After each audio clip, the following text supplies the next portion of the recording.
Oi, pessoal, tudo bem? Então, essa aqui é a primeira de uma série de videoaulas em que eu vou tratar sobre a política do Segundo Reinado. Na semana passada, nós falamos sobre a economia e a sociedade do Segundo Reinado, ok? Hoje nós vamos falar sobre como é que se organizou o sistema político brasileiro durante o Segundo Reinado. Na primeira fase, vamos dizer assim, do Segundo Reinado, esse período de 30 anos que vai desde o golpe da maioridade até o fim da Guerra da Tríplice Aliança, que também é conhecida como Guerra do Paraguai. Ok? Nós não vamos tratar dos conflitos, né, nesse conjunto de aulas, vamos deixar para a semana que vem os conflitos, né, a guerra além da Guerra do Paraguai, né, que é também conhecida como Guerra da Tríplice Aliança. Na semana que vem nós vamos tratar sobre a guerra contra a Aguirre, a guerra contra Rosas, certo? A guerra contra Oribe, certo? Então, esses conflitos externos do Império que ocorreram no Segundo Reinado, nós vamos tratar nas aulas da semana que vem, tá? Nas aulas dessa semana, nós vamos tratar sobre a política interna do Brasil durante o Segundo Reinado, ok?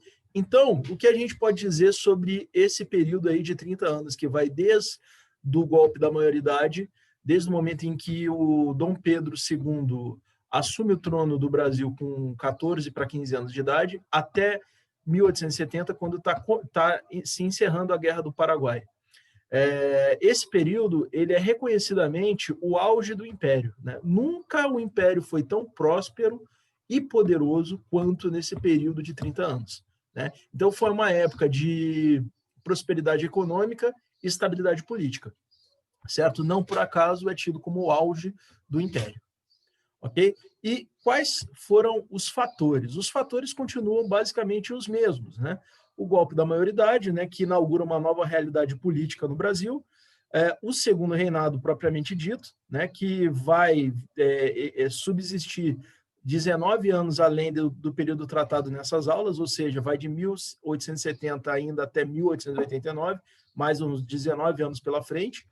Estabilidade política, né, que a gente sabe por quê, né, porque com a ascensão ao trono do Dom Pedro II, você tem uma pessoa, uma espécie de árbitro, que vai, por vezes, colocando um partido, depois o outro partido no governo, e vai alternando esses dois partidos, que nós sabemos que são o Partido Liberal e o Partido Conservador.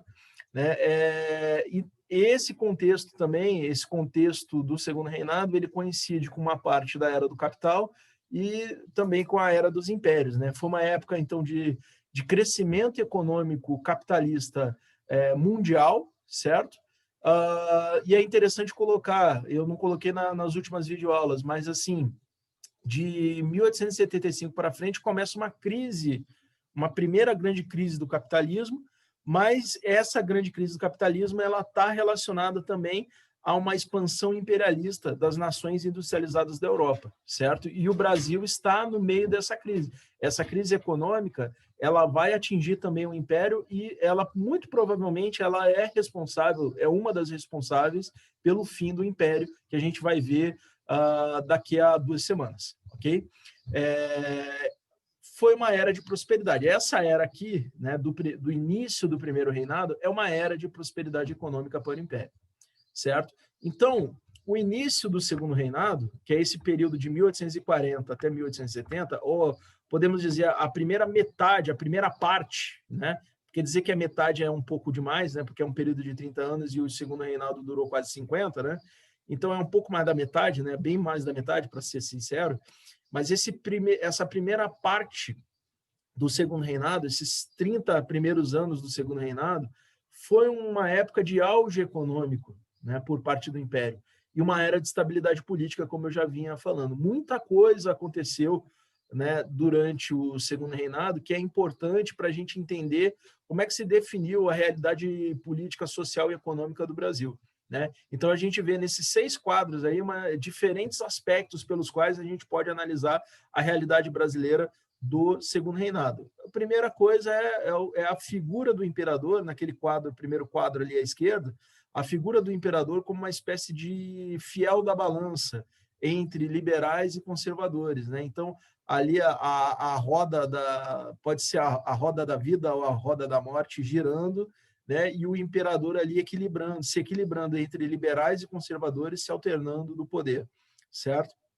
No segundo quadro, você vê ali no centro a figura, né, do futuro Duque de Caxias, que foi o grande herói da guerra da Tríplice Aliança, também conhecida como Guerra do Paraguai, né? E esse foi um aspecto também desse período, né? Um grande conflito no qual se envolveu o Império, o maior dos conflitos no qual o Brasil se envolveu no século XIX, a maior guerra da América Latina, certo?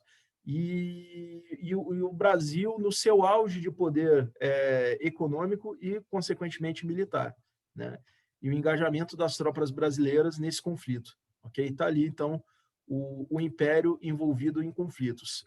No terceiro quadro ali, da parte de cima, a gente vê ali pessoas de pele escura, pés descalços, com sacos que a gente pode supor que sejam de café, sendo carregados. Isso é representativo do quê?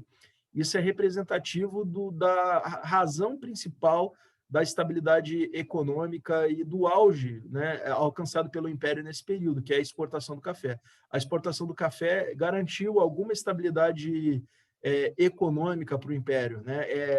A exportação do café ela ajudou o Império a superar o seu déficit comercial. Até o advento da exportação do café em grande quantidade, nas décadas de 1850, 1860, 1870, até isso acontecer, o Império vivia um déficit crônico, ou seja, a sociedade brasileira mais importava do que exportava. A partir do momento que o Brasil se tornou um grande exportador internacional de café, esse déficit ele vai se tornar gradualmente um superávit, ou seja, o Brasil vai começar a exportar mais do que importar. Isso tem muito a ver com o café e, claro, a exploração inicial do café ela tem muito a ver com a escravidão. E a gente sabe, né, que a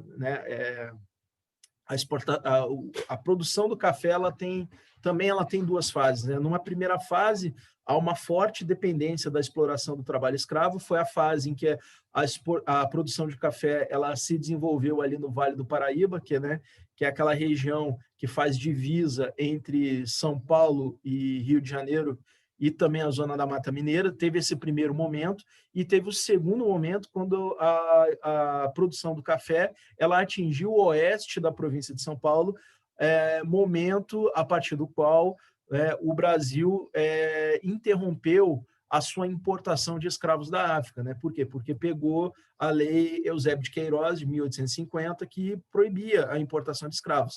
Então, a partir desse momento, a mão de obra escrava ela foi gradualmente sendo substituída pela mão de obra do imigrante, o imigrante europeu, né? Muitos alemães, suíços e depois italianos, né? Então, pega bem essa transição, né? A exportação do café. Tá? Então, a mão de obra, inicialmente, ela é escrava de origem africana, ela passa a ser uma mão de obra europeia, né? E que é explorada de forma capitalista, assalariada, né? Por assim dizer. Enfim, então, esse terceiro quadro ele representa isso, né? O motivo pelo qual o Império superou suas dificuldades econômico-financeiras, certo? A exportação do café. Ali abaixo a gente tem uma figura, né? Na verdade uma foto, né? No canto inferior esquerdo a gente tem uma foto, né? Do Dom Pedro II já idoso, provavelmente no final já do seu mandato, perdão, do seu período como imperador aqui no Brasil, né? Do seu reinado, né? Essa é a palavra, certo? Já idoso, né? Ele que assumiu o trono ainda adolescente, ele governou até se tornar um idoso, né? Então, assim, é uma figura pública brasileira que a gente pode acompanhar o processo de amadurecimento e envelhecimento precoce dele. Ele, com 36 anos, ele já parecia um velho, certo? Porque não é fácil, né? Não deve ser fácil ser governante de um país como o Brasil. Ali no centro, na parte inferior, nós temos o Barão de Mauá, que foi um grande empresário brasileiro. Ele ascendeu, ele era uma pessoa de origem humilde, do Rio Grande do Sul, do interior do Rio Grande do Sul, que ascendeu na vida através do trabalho, e também pela sua habilidade de fazer negócios. Ele se tornou um grande investidor, um grande industrial. Ele chegou a ter empresas, não apenas aqui no Brasil, mas também no Uruguai, na Argentina.